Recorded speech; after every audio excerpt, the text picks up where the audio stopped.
What's going on, everybody, and welcome to another episode of the Other Side of the Firewall podcast, where we talk about the latest and greatest in cybersecurity news, as well as we highlight those movers and shakers and glass ceiling breakers, those people of color who've made it to the other side of the proverbial firewall. My name is Ryan Williams, and as always, I'm joined by Shannon Tynes. What's up? What's up? And LeVon Maynard. Welcome to the show. What is going on? So, action-packed week. Please tune in Monday through Friday. We skip Thursdays unless I do a special episode, but Monday we talk about a land tenant attack that was led by Shannon. Tuesday we talk about TSA with oversight and regulation of the railroads and airlines. That was LeVon's. Wednesday we have a discussion about how women and minorities are specifically attacked more than others when it comes to cyber attacks and data theft. And I thought that was a pretty good conversation. And today we talk about everything else. So definitely look forward to these episodes to kind of let loose. I have not been studying, even though I have a test in a couple days. This is the one's gonna hurt. So we will graze tangentially on that a little bit. But without further ado, how's everybody's week been? I can't complain. It's been a good week for me. I've been watching some shows, watching some movies, playing some games. Same old. But it's been I know we talked about, we briefly mentioned that we in a little chat we had before about the what if that just happened in a couple of days ago, which was pretty phenomenal. I think it was a good season finale, whatever you want to call it. And then I had a chance to check out the latest Bond movie, which I thought was good.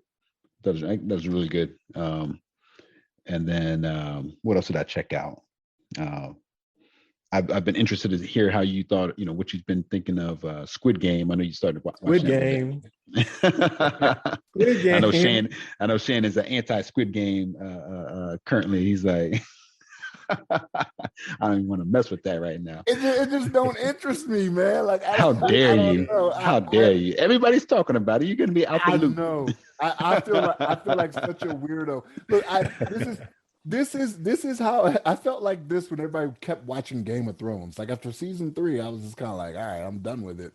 But like it went to 7 or 8 seasons. The people were always talking about it on Monday, like show up at work. Oh, did you see Game of Thrones? Did you see Game of Thrones? I'm like, nah, I'll stop watching. See, I respect that though, because I dropped out of The Walking Dead. That was my jam until I don't know, season 8 maybe.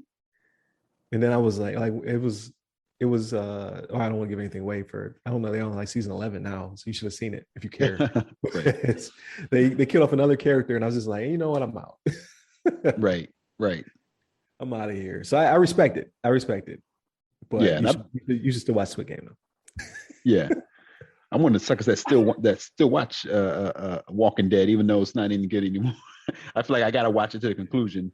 Oh man, you've invested the time at this point. Yeah, right? Like you're like, yeah. And that's why I cut bait early now.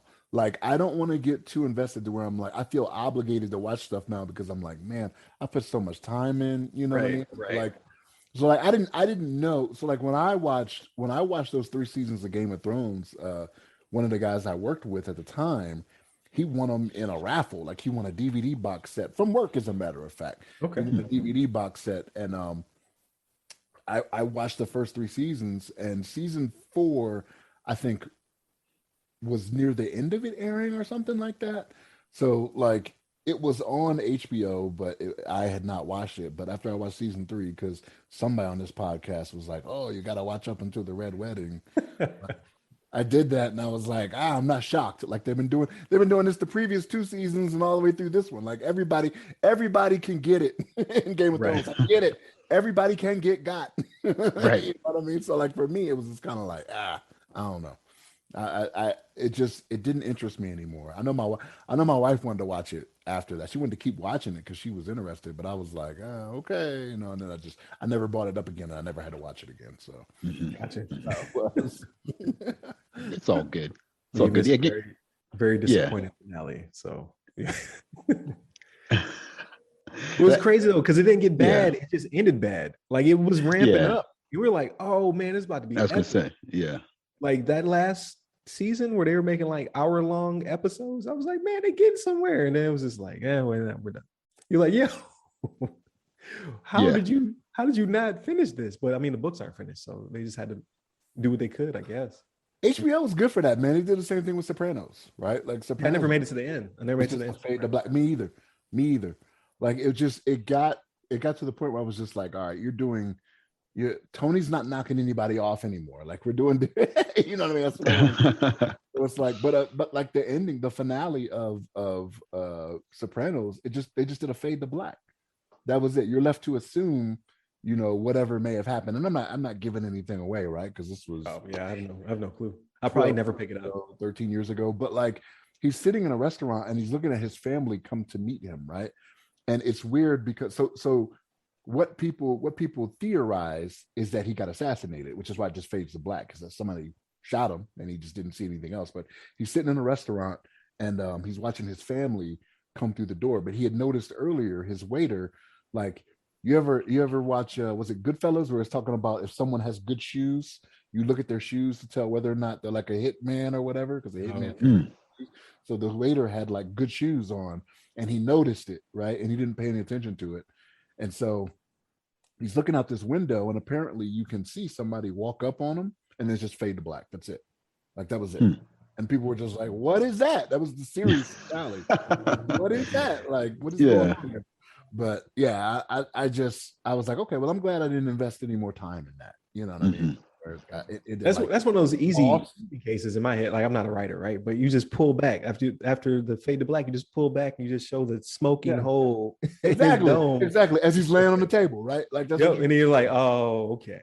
Yeah, Tony did it, right? I've heard people say the same thing about Lost. I never watched Lost, but they said that Lost was like that, and I read somewhere it came out that they didn't expect to go past like 3 seasons or something like that, but it was so popular they were obligated to just keep giving them what they want. So at the point where people started losing interest was the point where they were just like, we didn't plan for it to go past or go to this point, Right. So they had no end game.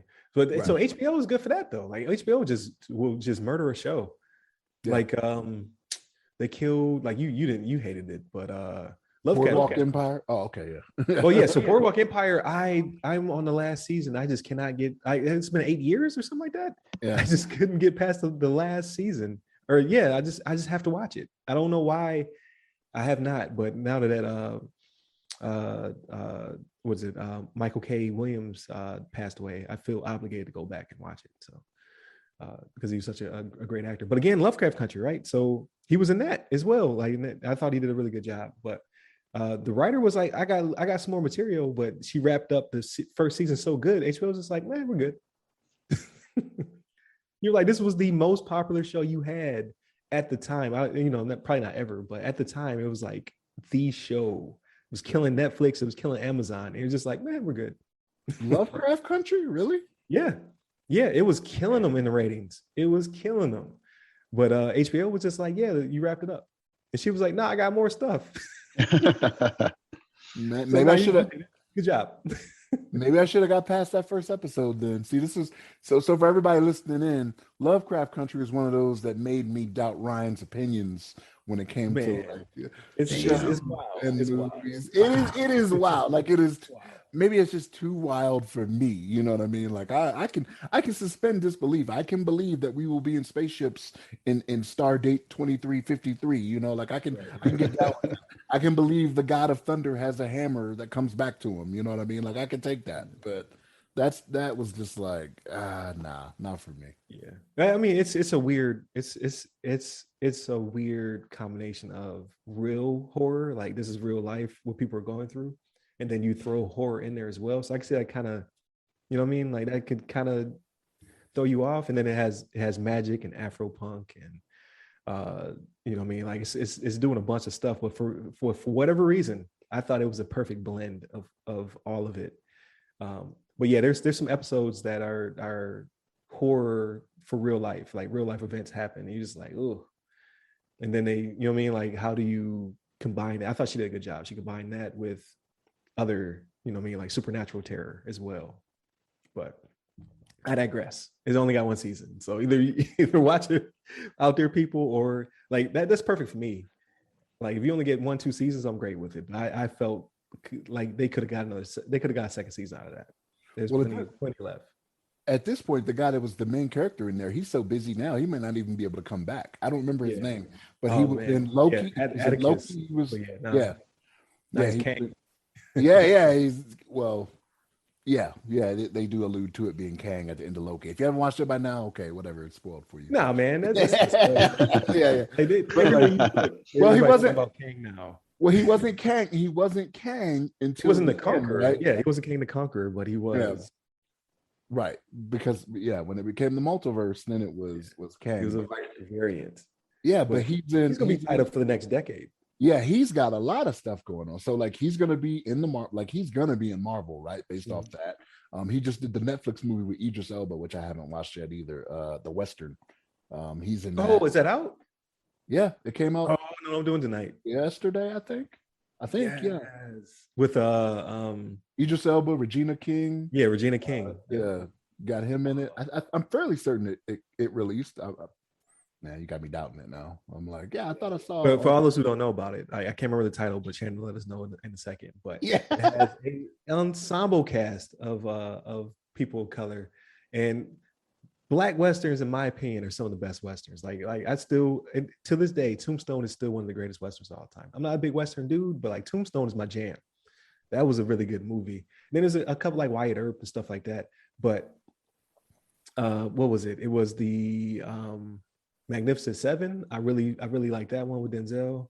It was there was another one I really liked. Then of course you have the Hateful Eight, but it's not all black cast. It's just Samuel Jackson being Samuel Jackson in a Western, which is great. There's a few others. Blazing Saddles when I was a kid. Like I didn't like Westerns all like that, but I love Blazing Saddles. It's very off color now through watching it. I still think it's hilarious, but some people watch it like, hey, I don't know about this. Right. But it, epic in its time, and something that you never saw before in that time period. I mean, that's a pretty old movie. But you're going to say the date? So it hasn't released in the US yet. So they did a release for the London Film Festival, which is where I saw that it was viewed. The Harder They Fall is the name of it. Right, The Harder They Fall, and the actor's name is Jonathan Majors. That's the name of the guy. There we go. Yep, Jonathan Majors. Yeah. That's a crazy cast for that movie. I can't wait to see it. And just the vibe I got from it, like in the trailer where he's just walking and they're just like going at it. You see the gunfight. He's just not blinking, just walking through the middle of a gunfight in a crowded train. I'm like, oh, it's gonna be badass. So. Can't wait for that to drop. It's on my wait list. But I think I cut you off. You're going somewhere. No. Oh, okay. Okay. So just a quick recap, because I definitely want to get into the 5th generation of consoles, because we've been going through all the different generations of consoles, working our way up to, I think we're Gen 11 now, technically. So we're on Gen 5, which is the PlayStation 1. In parentheses, right? Because a model PS1 did come out, but just the PlayStation, the N64, and what else was in that generation? The Sega Saturn. So I definitely wanted to talk about those, because I thought that was that generation broke the 3 game system tier at that point. Like that was the beginning of the doom of Sega. So I think it's very interesting. But so this week I watched What If, epic episode. I definitely want to talk about that. I think what if might actually be better than some of Marvel's catalog by itself. I watched what else did I watch? I watched Squid Game. I keep forgetting I watched that because I marathoned it. I watched Squid Game in a day and a half. Damn. Because I had to catch up, man. I had the FOMO. I needed to know what the world was watching, and I was not disappointed. I thought it was pretty good. And then I skipped Bond. Now I regret it. Now that you said that you liked it. I could have saw it Friday night or Saturday afternoon, and I was just like, I'm tired. But now I wish I had seen it. It'll be out for the rest of the week, or not the week. They shut down during the week. It should be out next weekend too, because I don't think anything crazy is coming out until Eternals. So I think they'll be playing that one for a while. So I'll probably go check it out. I watched something else. I can't remember what it was.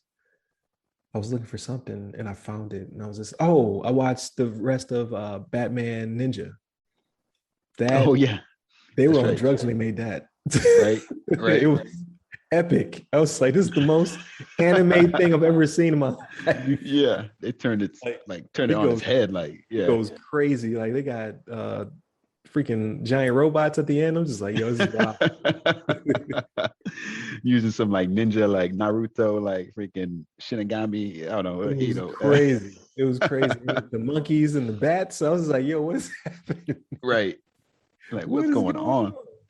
But it was I noticed I was on HBO Max and I noticed their DC catalog had a lot more stuff in it that I yeah, started adding to my watch list. And Batman Ninja, I remember LeVon, you had watched it before, right? Was it Yeah, you who watched it I before? think I You might have brought it was up. telling me Yeah. about it, and I was like, "Oh, there it is." I was like, "Let me put that on the watch list." But like, I added like 5 or 6 new ones that showed up there. I added Red Sun, Superman's Red Sun was on there. Yeah. Batman Ninja. There was a few others. I was like, let me add these to the list because the animated DC stuff, I love it. You know what I mean? Like it, Mhm. yeah, they do a really you good know what I job. mean? Yeah, they do. Yeah. They do better than their live action movies for a lot Yeah, of them. But yeah, I would then definitely. unless they start doing all Snyder cuts with DC, I ain't watching no more. No, I'm joking. Right. but The but Snyderverse. yeah, the Snyderverse. Yeah. But yeah, I'm gonna watch that Batman Ninja. I got an extended weekend this weekend, so I'll Yeah. probably get Batman Ninja in there. Yeah, I just think to warn you, it's very anime. Like it's anime with some DC sprinkled in. It's not DC. I saw the trailer, so I could see it. I Right, was like, so like oh, I saw the trailer, and it's like I hear the voiceover stuff, but nobody's mouth is moving, and I'm just like, oh, okay. I was like, this is very, it's yeah, okay, very, yeah, very it's anime. very anime. yeah. But I thought they did a excellent job. Just the way it's drawn. You know what I mean? Like it's very uh oh man, I forget what period it was. Like, is it the Edo period or whatever? Like when like just they have very brilliant paintings, and it's pretty much a painting come to life. So I really dug the art style. So I definitely recommend it to anyone who hasn't seen it. And you don't have to watch it in the DC cartoons in any particular order for this one. It's just like it's just something that happened, right? It's just like, oh, Right. okay. Right. It's like, yeah, it's a filler.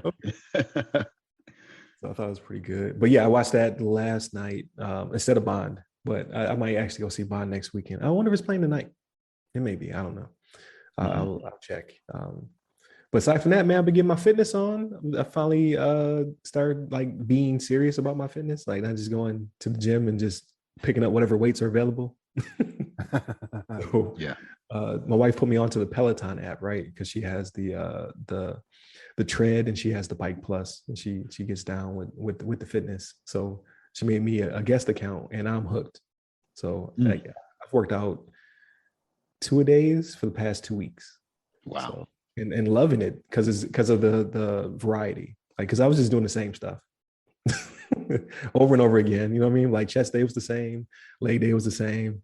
It's just like for whatever reason, like I really dig in like the different instructors and just what their different takes on upper body versus lower body is, and then just I'm doing a lot of hit and interval running in the afternoons, evenings, and it's definitely I can see the improvement when it comes to endurance, but my calves are shot. So Mm. this weekend I just been walking. My calves are done. Damn. So yeah, I've been doing that, and then supposed to be studying. So real quick, supposed to be studying for the Computer Hacking Forensics Investigator (CHFI) because I have a voucher which I've never used, and then I discovered it expires on the 13th. So I've began to quote unquote, I'm doing quotation marks, study for it. I'm going to fail this thing so hard, but I can't let that voucher go to waste. So I'm gonna crack down tonight. For now until I test, I'm gonna go hard, and I gotta redo. So I got my employer to pay for another voucher.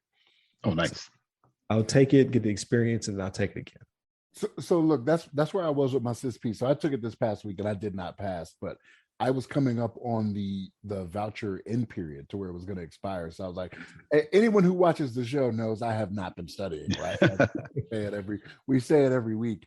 But I went in there, got a look at it, and I knew. So the way they do it to where it's a cumulative, I guess you could say. So like it'll stop after a certain amount of questions, whether you're good or bad, right? On whether you're right. It's called a cat, right? VCAT or cat. Yeah.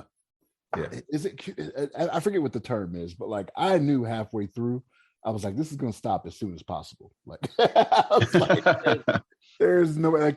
Like they put, and it's not a secret, but they put some beta questions in there, right, for you to that aren't included against your score or anything like that. So like I knew those when I saw them because I was like, okay, that was in nowhere near anything.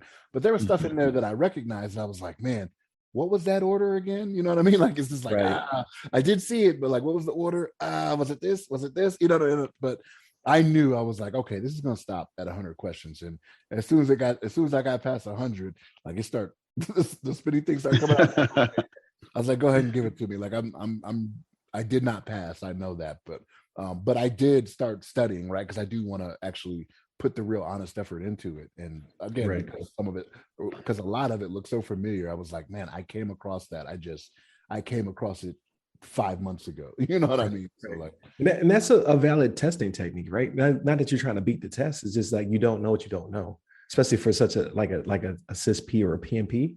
Like getting that exposure is a tool as well. Just like, okay, now I definitely know I don't know this domain at all. I thought I did, but now I need to study. So I think that's valid, especially if you have the ability to do it. You know, I mean, like everybody can't do that because it's just how expensive the test is. But money bags, Tynes over there. It was paid for with the boot camp though. It was like I said, it was going to expire because it was paid for with the boot camp. It was included in the price that was already paid that my company reimbursed me for. So like I didn't come out of pocket for it. You know what I mean? So, gotcha. Yeah. Nice. Yeah. But no, that's good though. Like you got that exposure. Now you know exactly, like obviously the tests will vary and what have you, but you know exactly what areas you were strong and weak in. So like I think it's a max 150, right? I think it's 150 max, but it will stop at like you will get at least 100, right? So both times 150. It played my emotions the first time. It got me all the way to 150. I was like, at one point during the test, I think I was in the 120s. I was like, just cut me loose. You know, I don't have this. What are you doing to me right now? I made all the way, and then you get to hope when you get to 149, you're like, oh, I might actually have it. And then 150, you failed. I was like, what? And then the second time I get to 150 again, I'm like, oh, you playing with me. But yeah, it's very super challenging test. So you definitely knock it out the next time. This CHF, I don't know. You're not confident, huh? I just have I'm out of the practice of studying. Like has it been a year when I finished? I think I took CEH in June or July or something like that. So I haven't done anything study wise since then. So I'm just out of practice. I can't settle, you know what I mean, into the studying, even though I'm not doing anything else. I'll just get distracted. I'll start YouTubing or scrolling or whatever. So I just got to get back into the practice of studying.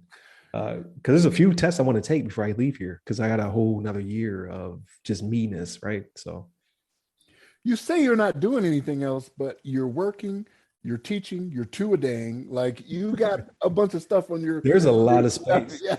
There's a lot of space when you don't have a family like actively like there or whatever. There's a lot of space. I don't know what people do. You know what I mean? Like I'm just adding stuff to fill space at this point. But there's a few tests I want to knock out. CHFI. I want to knock out cloud. You guys have pushed me towards Azure, so I want to definitely do the practitioner or whatever basic level for that. I want to get my CCNP. That's going to be an undertaking, not because I need it, but because I feel after 20 years of networking, why not? You know what I mean? Like it feels like something I'm just leaving on the table. And then I want to take another ISC squared, like it was an SSCP, I believe. Like once I understand cloud a little bit better, I want to take their cloud security test. And then there's some levels above CISP, but I'm just like, I don't know about that. Because only like 1% people have them. So are they marketable? You know what I mean? That I don't know. I tried reaching out to a person who had one. He kind of gave me the cold shoulder. Like people out there protecting their kingdoms, and it's not even a fight, man. Like, is it worth it or not? But I digress. Gatekeepers. But I wanted to get into this fifth generation of consoles real quick, because we always wait to like the very end to talk about them. But I think this is a very interesting generation. So let me pull it up real quick. Blam. So the fifth generation is technically 1993 through 2006, because they were still making games for these consoles even back then, right? Even in 06. You have the Sega Saturn, the Sony PlayStation, and the Nintendo 64. So this was after the big I don't know what you would call it, ruckus between Sony and Nintendo, where at one point there was going to be a Nintendo system with a CD drive. It was going to happen. And Nintendo at the last minute backed out. And that thing actually exists. Somebody found one in a attic, and now it is in a museum. So it's a real product. But Sony built their own console. Nintendo stuck with cartridges. And then the Saturn was CD based, right? There was a Saturn with a cartridge slot. I forget what you could do with that. I don't know if it was expansion or what. But technically, the Saturn was the first 64-bit console, technically, because it had two 32-bit processors that no one knew how to program for. So it was technically more powerful than the PlayStation, but the games were on par or worse on the Saturn because of the weird architecture of the system. So I didn't own a Saturn. I had to pick again. So I picked the N64 because I played Super Mario 64 at a JCPenney's. They had a little kiosk, and I was hooked. It was the most amazing thing I had ever seen in my life. It was Mario in 3D with the weird, remember the weird controller? With the, you can hold it like this, you can hold it like that, you can hold it like that. Nobody hold it like that. Yeah. The Trident. Yeah, that's what it looked like. Trident. Yeah, it like Trident. Still, like it worked. It worked for every different type of combination you could think of, right? So my mom got me the N64, and I knew I was getting it for Christmas because like literally I took her to it. Like, I want this. What do you want? I want this. And it was when Sega Channel was petering out, right? So Sega Channel was dropping off. I was like, hey, listen, my subscription is going to go away because they're canceling Sega Channel, and this is the right investment for me. So she was like, okay, you want to get one? You get that one. So she got that, and then I saved up my money to buy the game for it. So I bought Mario 64. So I had the game and I had the manual, and I would read the manual every day, waiting to play it. Like, I'm just like, oh, I'm gonna hold it like this. I'm gonna do that with it. Right. I was excited. I was hyped. Yeah, she got me the console. She got me the controller, and then I got the game.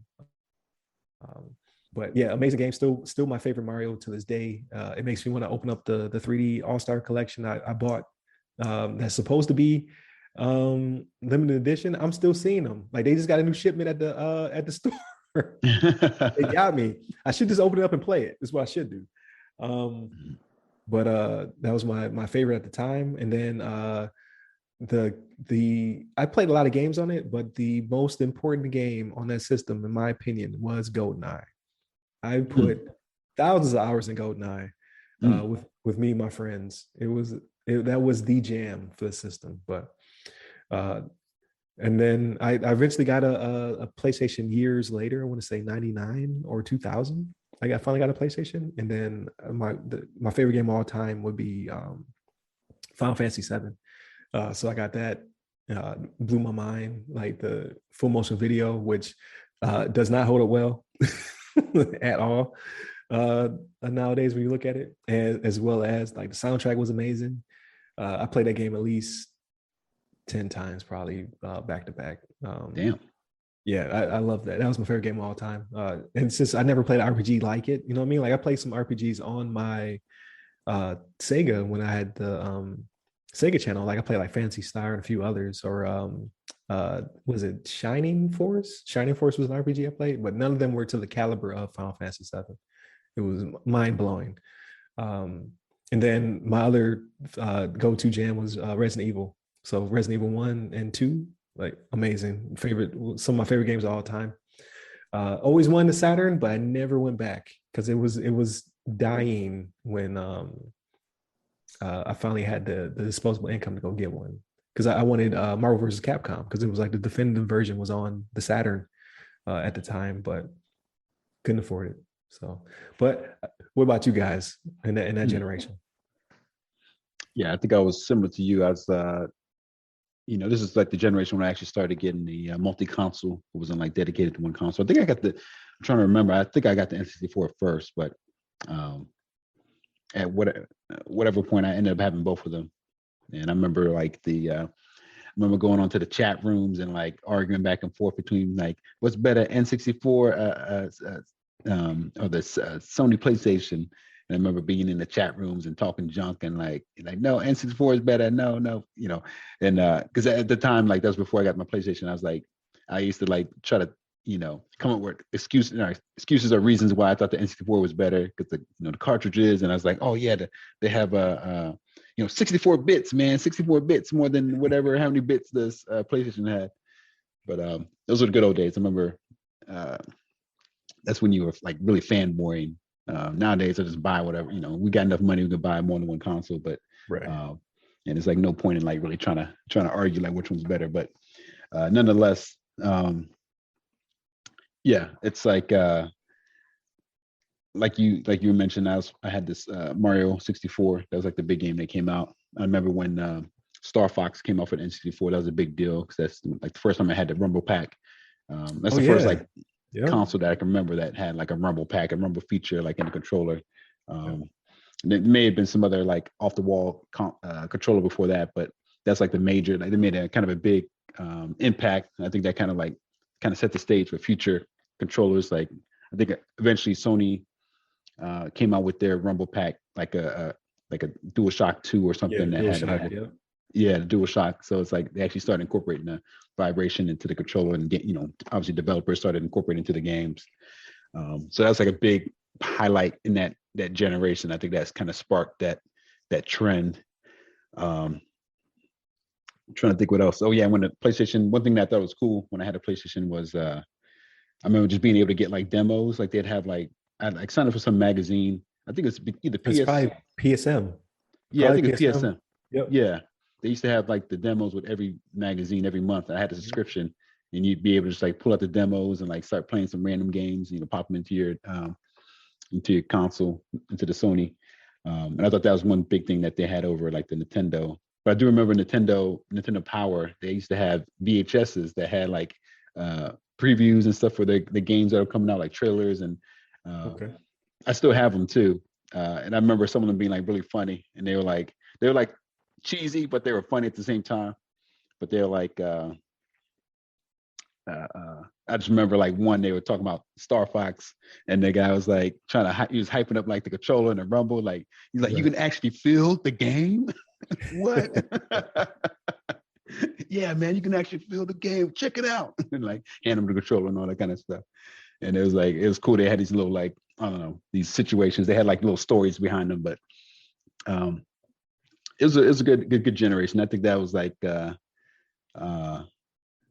I'm looking at the list. I think that's obviously the next generation is when the Dreamcast came out, which was one of my favorite consoles of all time. But I remember the fifth generation was pretty like impactful to me as far as just like some of the games that came out, some of the like I think things started to get a little bit more modern, and things started like, I don't know, some of the big features that are kind of widely available now are kind of like became a thing.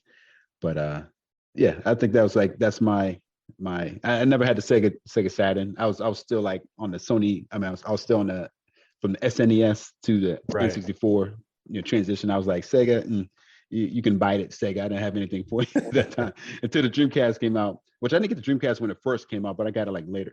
We'll talk about that next time, but I didn't get that right away. But nonetheless, I was still like on Nintendo. I was like, yeah, Nintendo's N64. I don't need no Sega system. And then like I started seeing some things come out on the PlayStation. I was like, oh, let me get a PlayStation 2, a PlayStation as well. And then started playing on that at the same time. So that was a pretty good generation for me. But how about you, Shannon? Did you have any good memories from that? All right, so to put myself out there as the old man in the group, right? So like right around right around I joined the military in 99, right? So I kind of remember when you mentioned GoldenEye, I was like, oh yeah, I remember when I was in tech school, people were playing that all the time. Like Mm-hmm. I didn't have a console with me at the time, like it was at home still or whatever, but um I remember everybody was on GoldenEye. Like GoldenEye was the game. And it had been out for at least a year by that time in like early 99 when I was in tech school. It had been out for at least a year, I want to say. I'm gonna look it up now, but yeah, everybody was playing it, but I got a PlayStation. Like for me, it was PlayStation, Okay. and like when it comes to games, like I don't. I guess I was never like I hear you guys talk, and I'm like, man, you guys were really into it. I thought I played video games a lot, but maybe I Nostalgia. just didn't. Yeah, maybe I just didn't because I'm like, man, I never played that. Like some of the stuff y'all mentioned, I'm like, I don't even know what that is. I'm like, I don't know anything about that. But PlayStation was my thing. Like, and at the time, like I would play like it was Madden.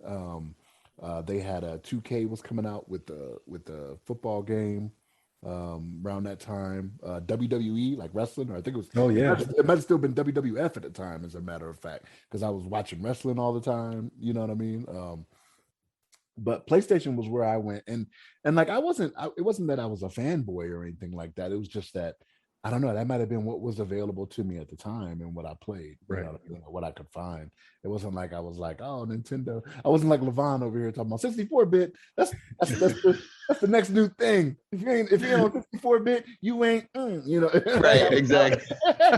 I wasn't doing nothing like that, Right. but yeah, no, I mean, yeah, PlayStation was my thing, and I had PlayStation 2, and then I did the Xbox. We'll go into that later on, but yeah, like I didn't, I was not into, like I had seen Final Fantasy 7, but it didn't interest me because of the stop in the action. Like you had to pick, like you had to read and then pick Right. what action you took, whatever. And I was like, I want to keep it moving. You know what I mean? Like I don't want to have to do this. Now it looked pretty cool. Like once you picked whatever you did, all of a sudden, stuff would light up and whatnot, and be like, I'm like, oh man, that looks cool, but it's too much stopping for me. You know what I mean? So I never got into the Final Fantasy thing, and like, and I think the first time I ever even saw it might have been like Final Fantasy 7. You know what I mean? I had never seen 1 through 6, if that is a real thing. I don't know. I'm assuming. Yeah, they are. The numbering system is weird though, but like our 2 is not Japan's 2 is weird. Yeah, that is weird. But I never played those though growing up because they were all on the SNES. I didn't have it. You know what I mean? So I didn't get to play Final Fantasy at all. So I didn't really know about Final Fantasy except for, like LeVon said, magazines. So they would hype up 7 like it was the greatest thing of all ever. And I was just like, I gotta try it out. And then I did, and I was like, oh, this is the greatest thing ever.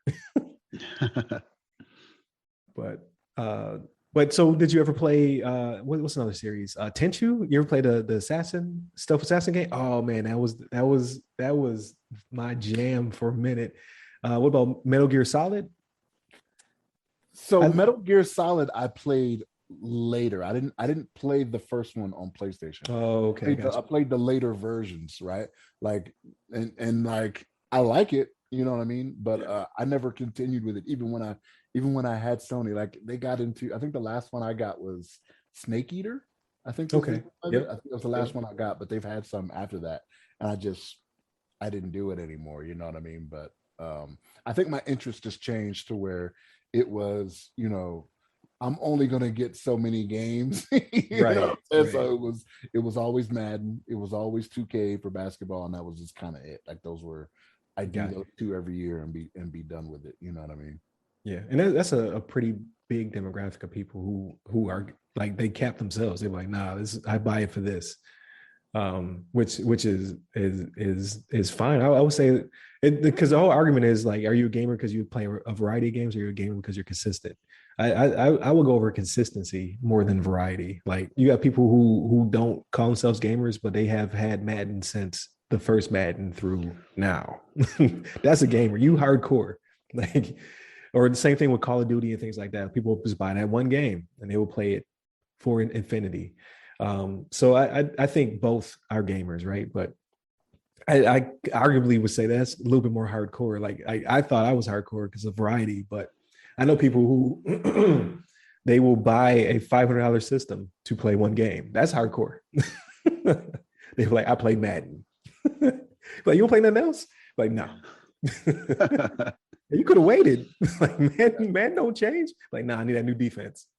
I need them updated rosters. Like, you more hardcore than me. Right.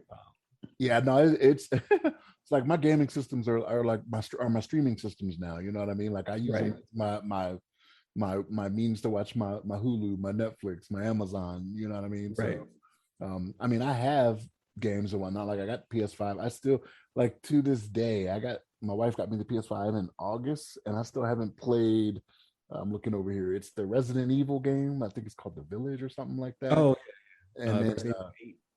Yeah, so I mean, I plan on playing it eventually, right? But like, I'm just not playing games that often like I used to. And then she got the, which I already had it on PS4, the Miles Morales Spider-Man, which was good, Gotcha. which I liked it. You know what I mean? But I've already beat it, so I got to wait a little while until I come back to it, right? Like, right.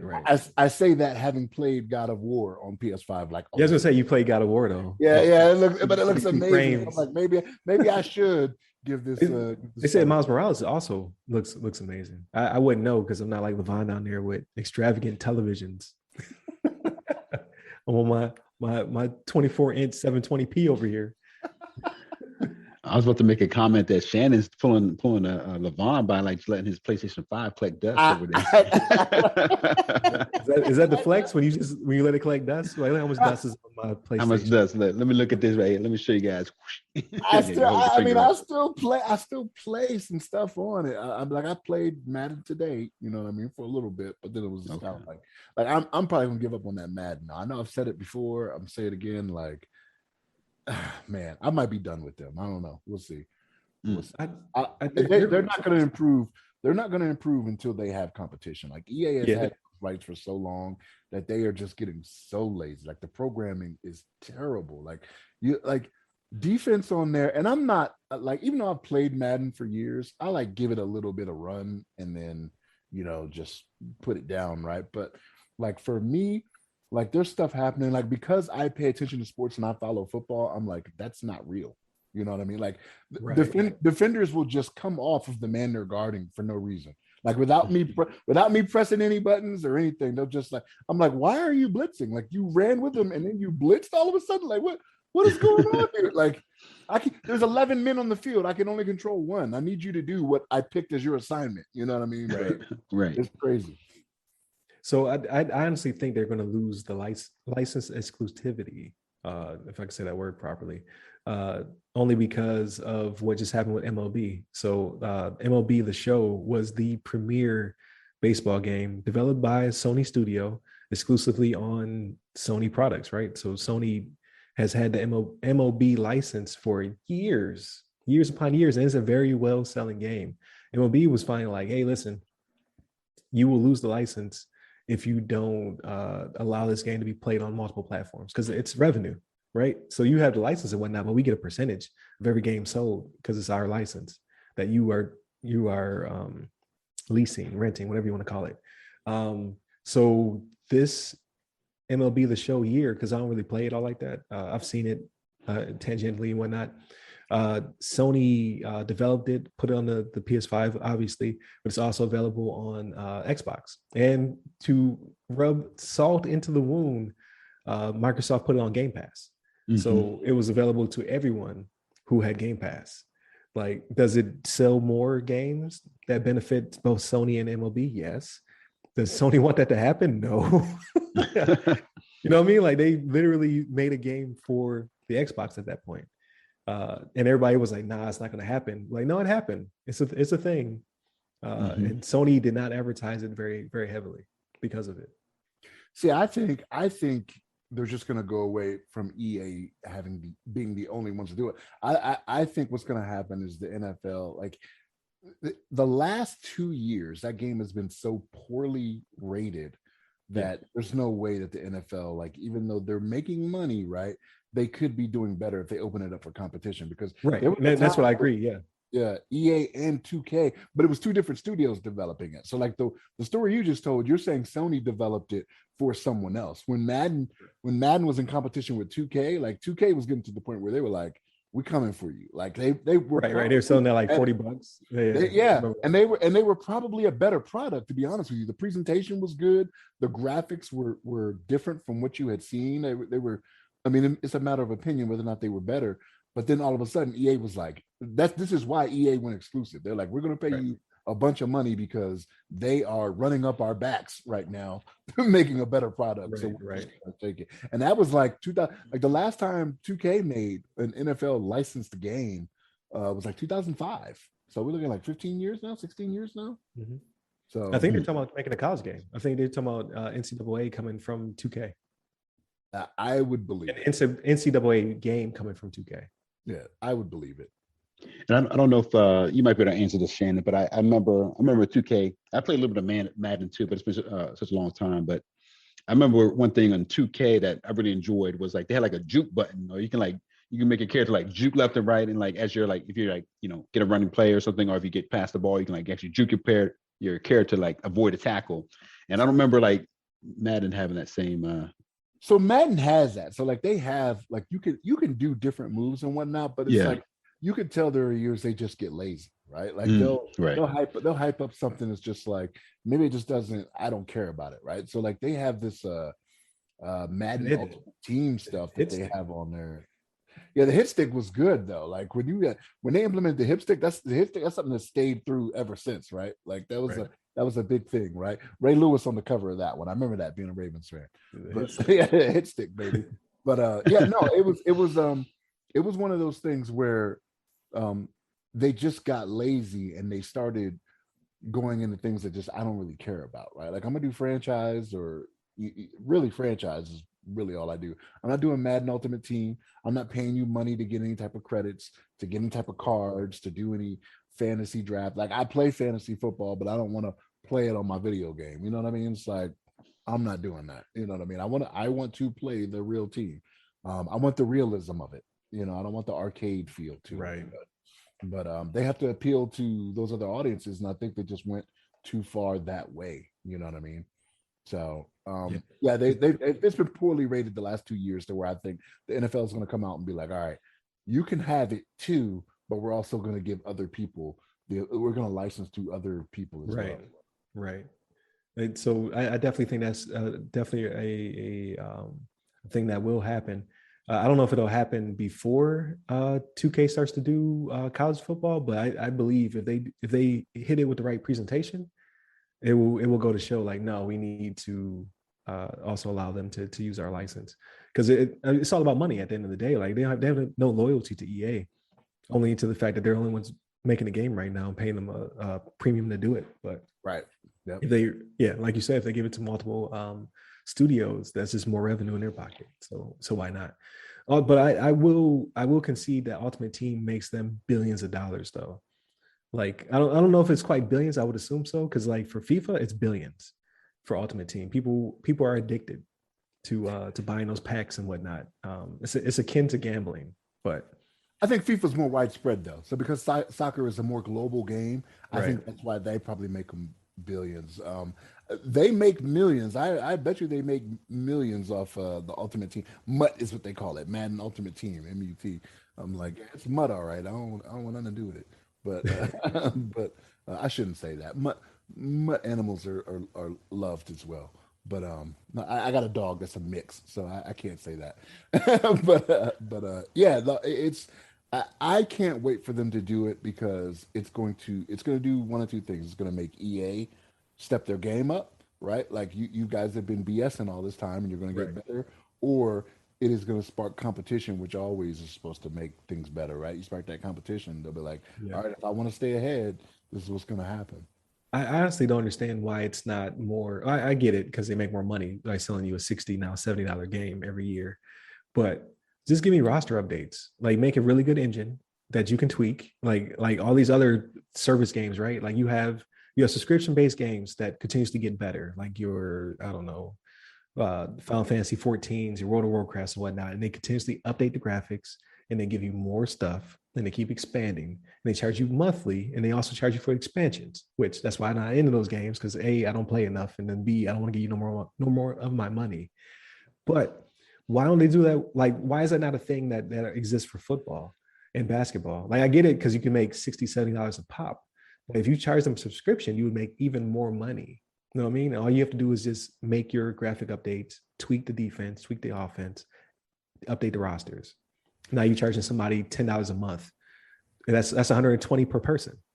I think I don't know this for sure, but I think EA is doing a rotation on their development team, right? So the people that develop Madden will also go and develop, this other EA game, and then also go and develop this other EA game. So they can't put that time.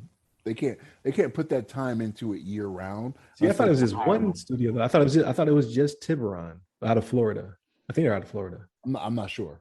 Yeah, I thought it was just Tiburon, because like Tiburon is like that studio that makes Madden, and now they're the infamous studio that makes a bad Madden. Yeah.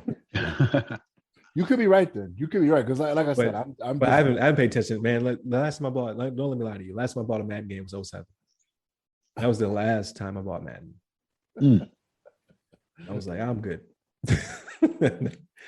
Never again. But we went off on a mean tangent. So to close the console discussion. So what else did I play for 64? Obviously, Legend of Zelda. I had the gold cartridge for the Ocarina of Time. Amazing. I never played Majora's Mask. Never played it. Like people shun me to this day. I got it. One of these days I'm gonna pick it up.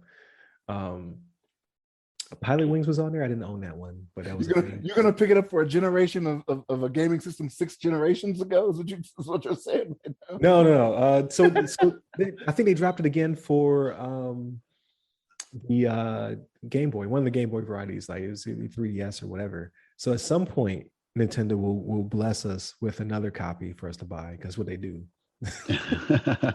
We're about the same game 6-7 times over, because Nintendo just finally released them. Timely, at the last Nintendo Direct, they're actually adding the 64 console to the Switch. So like how you can play NES and Super NES games now. I'm playing my first Super NES games because of the Switch. Now you can play 64 and Sega games. So they're adding each generation, working their way towards hopefully the GameCube gets some love in there as well. Because I never played like Eternal Darkness and a few other ones. But we'll get to those when we get to that generation. It's probably next, right? The 6th generation? The 6th generation is the Dreamcast, the PS2, the GameCube, and the Xbox. So that's when there was too many people in the room. that's when things changed. But I think a lot of that led Sega out was the Saturn, because the Saturn performed so poorly here in the States. As well as probably Europe, because we usually have similar tastes, right? But it did good in Japan, for as far as I know. But it's just developers weren't developing, and games were not selling. So that was like you had Virtual Fighters and stuff like that on there. Like all these games I never got a chance to play, and they never recovered. Even though the Dreamcast, like LeVon's my favorite console of all time. We'll get to that when we get there next week. They just never rebounded, and that's why they just fell out the console game. So, but yeah, I love my 64, even though I had a very limited library, which I gave away. I had some neighbor kids, and I was cleaning out our storage closet in Alaska before we moved, and they happened to be in the parking garage. And I was like, hey, you want this box? It was this box of 64 accessories. I had rumble packs in there, expansion packs for like Perfect Dark when that was a thing. And just a gang of games and strategy guides. I just gave them the whole box. So here you go. Dang. Shouldn't have did that. Like maybe those kids are now productive members of society, and that somehow spurred them to be great. I don't know. You kept them out of the streets. Just think about That's right. That's right. I should have kept it, because now I look back and I'm like, I could have all these consoles in my game room, and in the future, whenever I have one of those, in display because they would still work. You know what I mean? Unlike the Xbox, I had 6 of those. Or the 360. I was just saying, like the original Xbox, that thing was a tank, but it was the 360. It was the first few. Was that the red ring? Yeah. Was that the red ring? Okay. I literally went through 6 of them. 6 of them, but we'll get there as well. That's 7th generation of consoles. But yeah, I thought it was a really good generation, man. Like it put me on to Sony, and I've been a fan ever since. It put me on to some great games when it comes to Resident Evil. I'm a diehard fan. My favorite being on the Dreamcast. We'll talk about, or at least it launched on the Dreamcast. We'll talk about that next week. Metal Gear. I played Metal Gear Solid to my fingers bled. That was an amazing game. There was an achievement for beating it like back to back or something like that. Like you got like a scarf or something. Like game, like you would get in-game stuff the quicker you could beat the game, or the more times you played it back to back, which was amazing. What else did I play on that console? Tenchu. So I'm hoping Tenchu will one day come back. It's Stealth Assassin game. That was my jam. Final Fantasy VII, of course, my favorite game of all time. Man, the list goes on and on. Like it had some bangers on that console, and it played CDs, which was amazing to me. Right. You listen to. I can listen to music on this thing. So, but yeah, so that pretty much wraps it up for that generation. But anything else before we go? Any last alibis? I can't think of anything. I mean, you mentioned it all.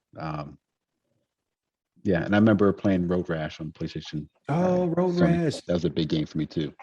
Yeah, man. It was on the bike, hitting people with the chain. Yeah, hitting people with the chain and kicking people and like trying to knock them off. Yeah, it was just like I don't even know what that is. See? Oh man, Road Rash.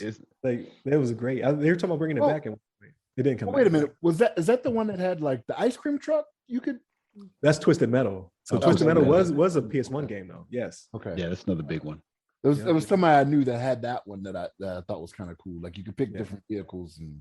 That's a TV show coming out, by the way. What? They turned into a TV show. Yep, it's coming out soon. Like Sony's turned a lot of their franchises into TV shows, and one of the first ones is Twisted Metal. Is like just off the chain. It has to be horror, right? Right. It's gonna be some like or something, a thriller, post-apocalyptic type thing. I don't know. It has to be something crazy, some futuristic like battle royale type thing. I don't know. Right. So that's going to be at least worth giving a watch. I don't know if I'll stick with it, but I'll check it out just to see what they do with I forget what his name was, the clown. But what else? What else to do with that generation? I think that's pretty much Sweet it, Tooth, was it? Sweet Tooth. Yep. Just see what they do with Sweet Tooth, because that dude was insane. But all in all, it was a really good generation. Like I'm kind of glad that Nintendo and Sony divorced themselves from one another, because now we're in a really good situation, and both of them are thriving, right? Yeah. So it didn't hurt either one of them. So it's a win-win for everybody. Not Sega though. Poor Sega. Yeah, I miss you, Sega. I do. And we'll get to the Dreamcast, man. That Crazy Taxi, Ready to Rumble, all that good stuff. Can't wait. Like that was a great generation. But I think that does it for this episode. So for all of those who are still listening in, greatly appreciated. Thank you, Shannon. Thank you, LeVon. Definitely like, share, subscribe. If this is the episode that you listen to, like you like this one, definitely let us know what you like about it, because we're just kind of freeform right now. We just talk about anything. So give us some feedback. So we can kind of, tailor it to someone who's listening. But next week, we'll talk about the 6th generation of consoles and also what we have been doing. Hopefully, I will have a good story about my test. Not feeling like it's going to be a good story, though. I got to buckle down. Got to buckle down, man. And then just whatever media we've consumed. I'm trying to think of what's coming out in the future. I can't think of any. Oh, I'm watching Foundation. I'll let you know how Foundation goes. It's a Apple TV show called Foundation. It's a sci-fi joint. It's only 5 hour-long episodes. The fourth one came out already. I'm going to watch that one today, and then the fifth one comes out on Friday, and then they wrap. It's like it's a sci-fi joint that takes place over a large period of time, and it's based upon I think the author is Asimov, the guy who wrote some really big sci-fi bangers. Can't think of any of them off the top of my head. I'm not a big into his literature, but so far so good. I can't recommend it. I got to see how it wraps up, because right now it's kind of boring. So I'm like, where they get into? It's got some hooks, but it's not Squid Game. It's not catching me. Yeah, it's not no Squid Game. Not Squid Game. It hasn't captured me yet, and that's saying a lot, because I'm literally 4 hours into it, right, out of 5. So we'll see what comes to pass, but it's not bad. It's just it hasn't taken me yet. So, but if you're into sci-fi and you have Apple TV, once you get a year for free if you buy Apple product, at least you used to anyway, I would say check it out. It's called Foundation. So big sci-fi epic. It's getting huge reviews, but I'm just so on it. So, but definitely hit up the website. It's www.theothersideofthefirewall.com. We can get to all our social medias. You can hit me up personally. I am at RyRy Security Guy. That's RYRY Security Guy. I am on LinkedIn, Clubhouse, Twitter, and TikTok. And you, LeVon? You can hit me up on the Twitters at LeVon Maynard. There it is. Stay safe. Stay secure. Take care.